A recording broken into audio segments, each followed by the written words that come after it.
Bloch यकजहती committee की जानिब से मार्च अगेंस्ट बलोच जेनोसाइड की तहरीक का आज 28वां दिन है। ये तहरीक 23 नवंबर तुर्बत में शहीद बालाज के फेक इनकाउंटर के साथ शुरू हुआ और इस तहरीक ने तुर्बत से लेकर कोयटा और कोयटा से लेकर इस्लामाबाद तक का लॉन्ग मार्च किया। इस तहरीक में रियासत ने हर हालत में इस तहरीक को रोकने की कोशिश की, रुकावटें खड़ी की, FIRs किए गए और हमारे साथियों को हरासा किया गया। जब हम इस्लामाबाद पहुंचे तो इस्लामाबाद में टूल प्लाजा के मकाम पर पुलिस अफसरान ने नेगोशिएशंस के नाम पर सिर्फ और सिर्फ डिले टैक्टिक्स इस्तेमाल किए। हमसे ये कहा गया कि आप इस्लामाबाद प्रेस क्लब नहीं जा सकते। हमारे बारहा कहने पर कि हमारी तहरीक जो है ना, ये एक पुरअमन तहरीक है, हम अपने मुआहदात के लिए निकले हैं। आपने जो है ना, हम इस्लामाबाद प्रेस क्लब की जानिब निकले हैं और हम यहाँ पे किसी पार्क या किसी तफरीही मकाम पे नहीं बैठे हैं। लेकिन इंतज़ामिया के रवैये से ही हमें उस वक्त ही अंदाज़ा हो गया था कि इंतज़ामिया हर हालत में वायलेंस का इस्तेमाल करके इस तहरीक को ख़त्म करना चाहती है। इस वजह से हमारे साथियों ने ये फैसला किया कि हम इंतज़ामिया को ये मौका नहीं देंगे। 26 नंबर के मकाम पे हमारे पास करीबन 200 से ज़ायद अफराद थे, जिनमें ज़्यादातर ख़वातीन थी और उनके साथ उनके बच्चे और बुजुर्ग मर्द थे, जो सिर्फ और सिर्फ अपने प्यारों की बाजियाबी के लिए निकले थे। वहां पर हमें ना वॉशरूम की सहूलत थी, ना पानी था, ना ही सर्दी में जो है ना हमें और सहूलियात मैसर थी। लेकिन फिर भी हमने यही फैसला किया कि हम अपने धरने को यहीं पर ही जारी रखेंगे। दूसरी जानिब जो हमारे साथी और जो इस्लामाबाद के जिन लोगों ने हमारे इस्तकबाल के लिए एक बहुत बड़ा प्रोग्राम मुनक्काद किया था, वो इस्लामाबाद प्रेस क्लब में हमारा इंतजार कर रहे थे। इस्लामाबाद प्रेस क्लब में एक बड़े मजमे को मुंतशिर करने के लिए सबसे पहले उनके साथ नेगोशिएशंस के नाम पर जो है ना ड्रामा रचाया गया, ताकि वक्त गुजरता जाए और जो लोग हैं वो डिस्पर्स हो जाएं। फिर हमें ये इन्फॉर्मेशन मिली कि इस्लामाबाद प्रेस क्लब में आसुगेज की शेलिंग की गई है और वहाँ लोगों को तशद्दुद का निशाना बनाकर गिरफ्तार किया जा रहा है। जब सारे खवातीन और हम सब लोग पुरअमन तौर पर बैठे हुए थे, हमने देखा है कि पुलिस की एक भारी नफरी आई गई है। उसके बाद मैं जब सामने आई और मैंने यही कहा कि आपकी तरफ से पुलिस का जिम्मेदार कौन है, लेकिन सामने कोई नहीं आया। और फिर उन्होंने इस तरह किया कि जो हमारी मीडिया टीम थी, जो इस मार्च को एक अरसे कवरेज कर रही थी, सबसे पहले उन्होंने इश्तिहाल देने के लिए उन्होंने देखा कि हम सब लोग खामोशी से मुतमईन तौर पर बैठे हुए हैं। सबसे पहले उन्होंने इसको पकड़ने की कोशिश की जिसके तमाम सबूत मौजूद हैं। जाहिर सी बात है, ये लॉन्ग मार्च आपने बलुचिस्तान की आधी आबादी आपके टॉर्चर सेलों में है और ये लोग अपने प्यारों के लिए निकले हैं। और हम बारहा कह चुके हैं, अगर इस लॉन्ग मार्च के थ्रू किसी भी फर्द को जो है ना आप गिरफ्तार करते हैं, हरासा करते हैं, तो तब तक ये लॉन्ग मार्च उनकी रिहाई का भी मुतालबा करती है। तो इसी वजह से हम औरतों ने, जब उनको बचाने की कोशिश की गई, जिस गाड़ी में दो हमारे साथियों को डाला हुआ था, मैंने यही कहा कि मैं उस गाड़ी को आगे जाने नहीं दूंगी। पुलिस को मैं बारहा कहती रही कि उतारे उनको, ये तरीकाकार नहीं है।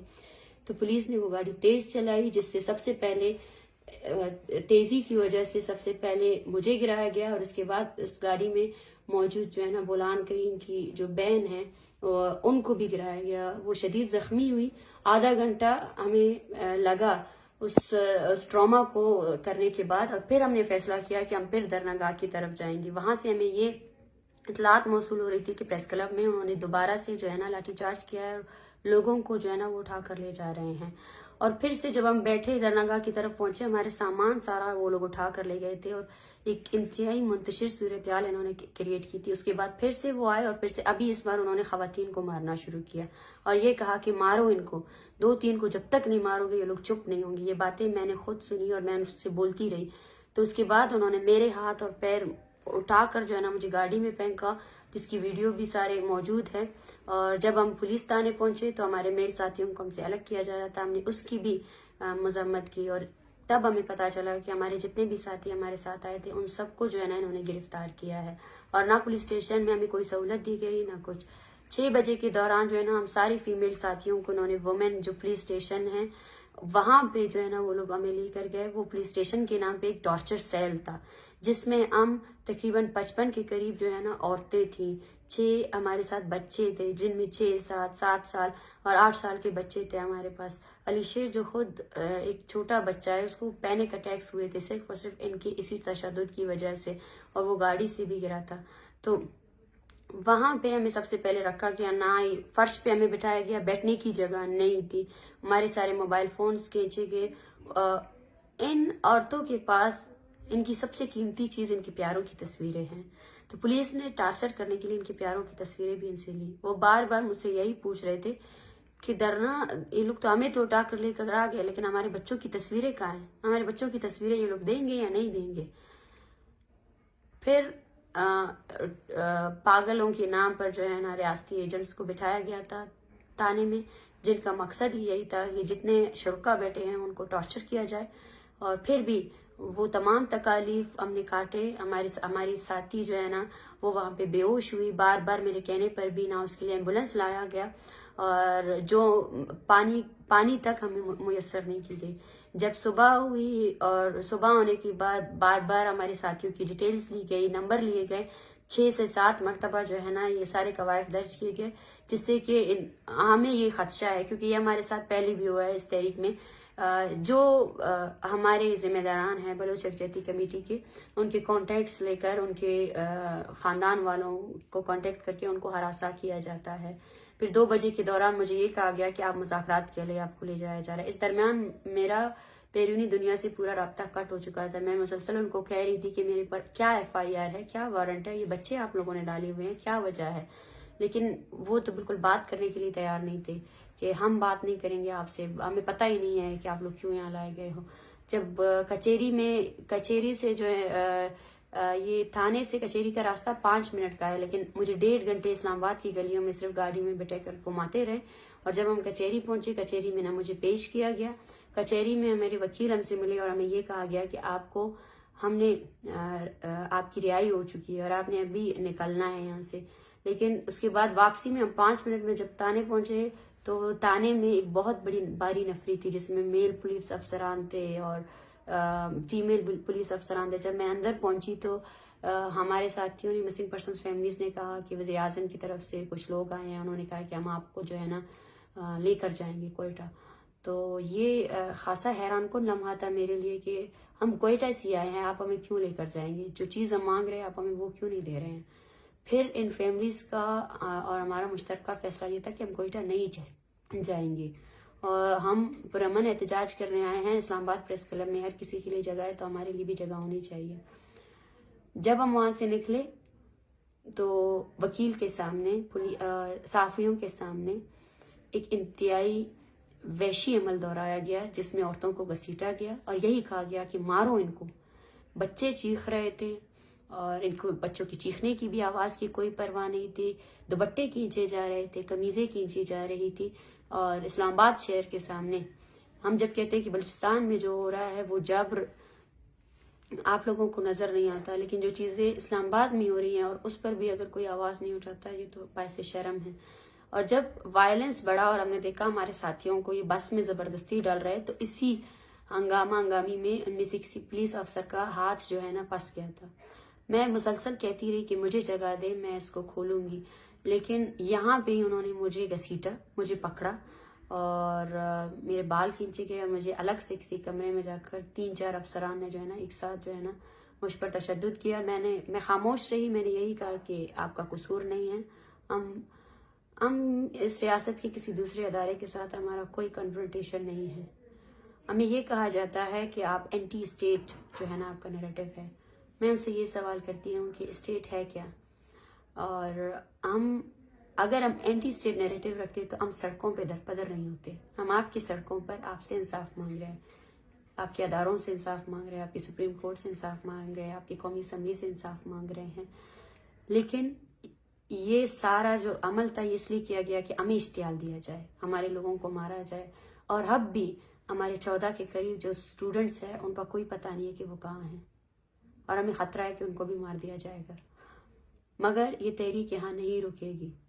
जब मैं हिरासत में थी 7 घंटे मुझसे मेरा फोन कॉल, मोबाइल फोन छीन लिया गया था, मुझे कुछ पता नहीं था बाहर क्या हो रहा है।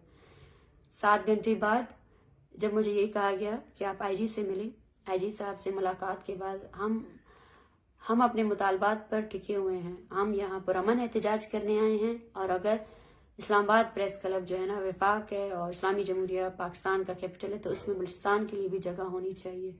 मगर आज भी हमारे जिन साथियों को अदालत में पेश करना था उन्हें पेश नहीं किया गया है, और जिन 14 साथियों का हम पता ढूंढ रहे हैं उनकी आज भी कोई इन्फॉर्मेशन नहीं है वो कहाँ हैं, किस हालत में हैं। लेकिन मार्च के शुरा, इस तहरीक के शुरा अभी भी पुरअज़म है, और मैं बलूचिस्तान भर में हमारे लिए निकलने वाले उन सब लोगों का बहुत शुक्रिया अदा करती हूँ। आप सब लोग हमारे साथ है, और जब हमें वो मार रहे थे हमें यही एहसास था कि पीछे कहीं कोई हमारे लिए आवाज़ उठा रहा है। तो ये तहरीक जारी रहेगी। कल सुबह 10 बजे हम इस्लामाबाद प्रेस क्लब की जानिब जाएंगे, और इस्लामाबाद के तमाम इंटरनेशनल मीडिया से भी हमारी अपील है कि वो आए और हम अपनी बात पहुंचाने आए हैं। इस रियासत की इंतज़ामिया ने जो हमारे साथ सलूक किया, इससे साफ जाहिर है कि इसके पास हमारे मसलों का हल नहीं है। हम फिर भी इसके पास आए, हम फिर भी आए हैं कि हमारे जो मुतालबात हैं इनको सुना जाए, CTT को गैर फाल किया जाए, डेथ स्क्वाड्स को ख़त्म किया जाए, जो लापता अफराद आए हैं उन सब के लवाकिन को रिहा किया जाए, जो लिस्ट हम प्रोवाइड करेंगे जो लोग इस धरने में मौजूद हैं उन सबको रिहा किया जाए, लापता अफराद को रिहा किया जाए और जिबरी गुमशुदगियों को ख़त्म किया जाए। ये वो मुतालबात है जो इंसानियत के बेसिस पे हैं, और हम ये कहना चाहते हैं हम जनरलाइज तौर पर किसी भी अदारे के खिलाफ नहीं हैं। जब हम वहाँ कैद थे, जब वो मुझे मार रहे थे, मैं तब भी उन पुलिस अफसरान से यही कह रही थी कि खुदा के लिए ऐसा नहीं करें, हमारे पास बच्चे हैं, औरतें हैं, हमारे आपके साथ कोई दुश्मनी नहीं है, ना हमारी और आपकी कोई कन्फ्रंटेशन है, आप दरमियान में नहीं आए, आप किसी और के ऑर्डर्स को नहीं माने। और ये मार्च जब से शुरू हुआ है हमें हर तरफ से ताउन की मदद मिली है। पुलिस अफसरान ने भी हमारे मार्च का जो है ना इस्तकबाल किया है। हम फिर भी कहते हैं कि हम किसी अदारे के खिलाफ नहीं हैं, और ना ही हम रियासत मुखालिफ नैरेटिव लेकर जा रहे हैं। हमारा मुतालबा यही है कि बलूचिस्तान में होने वाली नस्ल कुशी को ख़त्म किया जाए, और इस तहरीक को मुसलसल और बार बार जो है ना अपने तशद्दुद से ख़त्म करने की कोशिश ना की जाए, क्योंकि ये चंद औरतें नहीं हैं, ये पूरा बलूचिस्तान है। हमें यकीन है ये पूरा बलूचिस्तान है, और बलूचिस्तान भर में ये तहरीक है। बलोच यकजहती कमेटी अगर इस तहरीक को चला रही है तो वो इस अज़म पे चला रही है कि वो पूरे बलूचिस्तान की अवामी क़ुव्वत को इस तहरीक पर लगा रही है। और हम अपने अवाम से भी यही अपील करते हैं कि आपने खामोश नहीं होना है, आपने रुकना नहीं है। हम यहाँ जितने भी दिन बैठेंगे अपने मुतालबात के लिए बैठेंगे, जो भी इख्तियारदार अदारा आएगा अगर इनके प्यारों को लेकर आएगा तो हमें यहाँ बैठने की कोई ज़रूरत नहीं है। हम बारहा कह चुके हैं कि हमारे मुतालबात को पूरा करें। हम पुरअमन तौर पर बैठे हैं और हम इस तहरीक को पुरअमन तौर पर जारी रखेंगे, और बलूचिस्तान भर के अवाम से यही अपील करते हैं कि वो इस तहरीक का साथ देंगे। Thank you.